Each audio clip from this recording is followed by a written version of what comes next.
So I think there's two things I see coming together here real quick like. I see the over 50s here. Some of you are not of this church, but you over 50s, it's your time.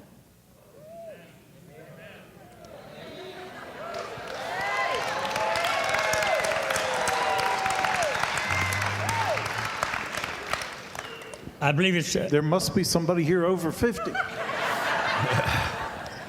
Well, the over 50s, there's two things that I believe. One thing is you got the wisdom of failure behind you. You know what not to do. And how many years would that save youth?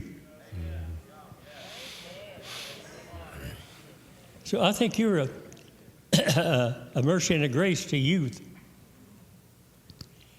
You also, if you check it out, you'll find that most of the bucks are with the over 50s. So there's dollars, rand, pounds, euros. But you control most of that. I think that some of you, in your giving, you're going to receive a lot more to give. And you're going to have the wisdom of the Father in what to do in financial.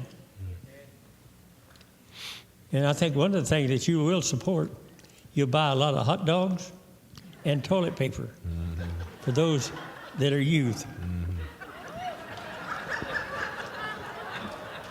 They're going to need them.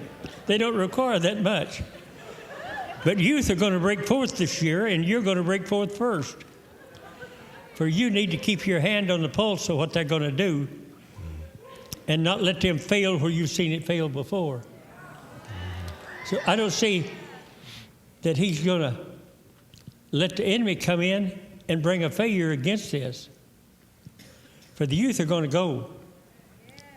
And you've been in it long enough and mature in it long enough that you know what voice you hear.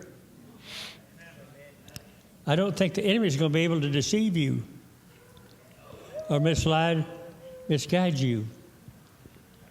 Because in different times, we've gone after, we went in the wrong direction.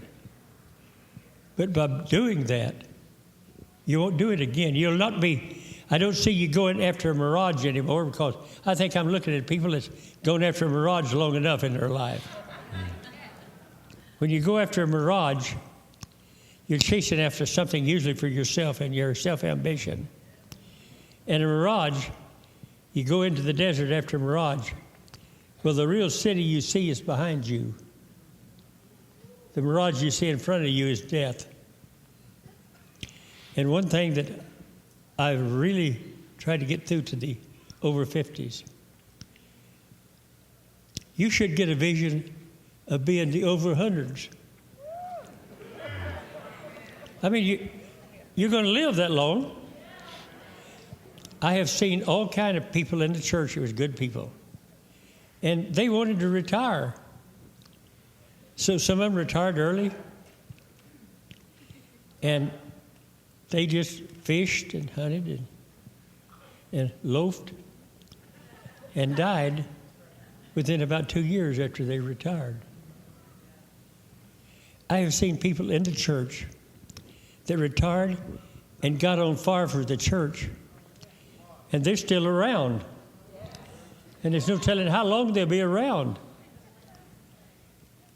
But get ready for the over 100s. It's no new ministry for you, John. Over 100s.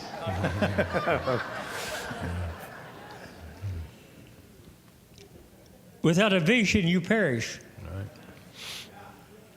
But when you got a vision for Jesus Christ, you'll live forever. And others will live because of you. So I think the middle of March, some things is going to begin to take place that we've waited on. And I asked him, I really need to know these things if I'm going to be part of them.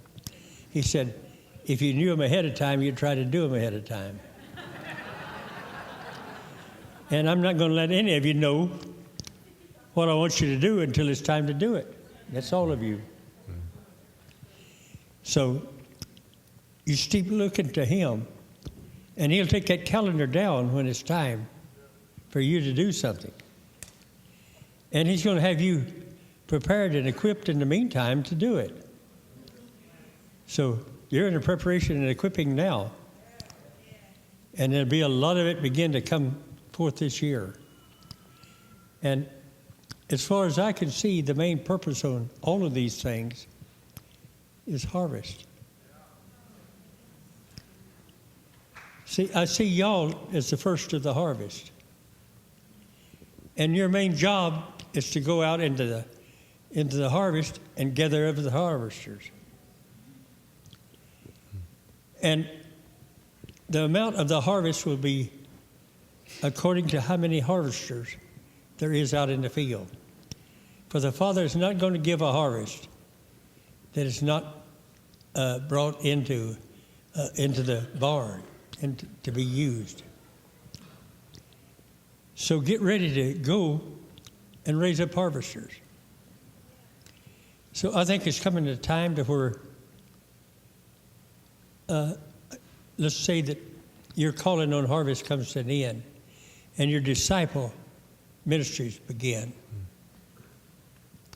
Especially you over 50s. I think what he's talking about here is many of you have been faithful to the Lord for many years. I think you're getting ready for the disciples to come forth with power.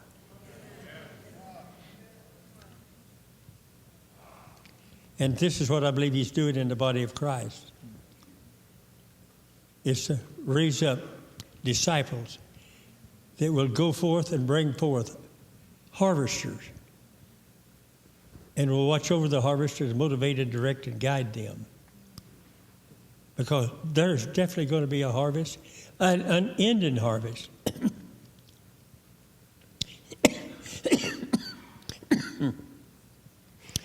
When I go home, the harvest won't end. It'll keep going on. So some of you get a vision of training harvesters when you're 100 years old. Because the amount of the harvest is the amount of the harvesters. And I believe the harvesters are going to be without number. I know what the first part of the harvest will be. It'll be 1 billion. 1 billion. And most of them will be youth. And many of them will be youth in other nations you never thought would even come into it. But things are changing. I remember 30 years ago, Uganda was, in my books, the most evil place in the world to be. The other day, the leader of Uganda dedicated his nation to God.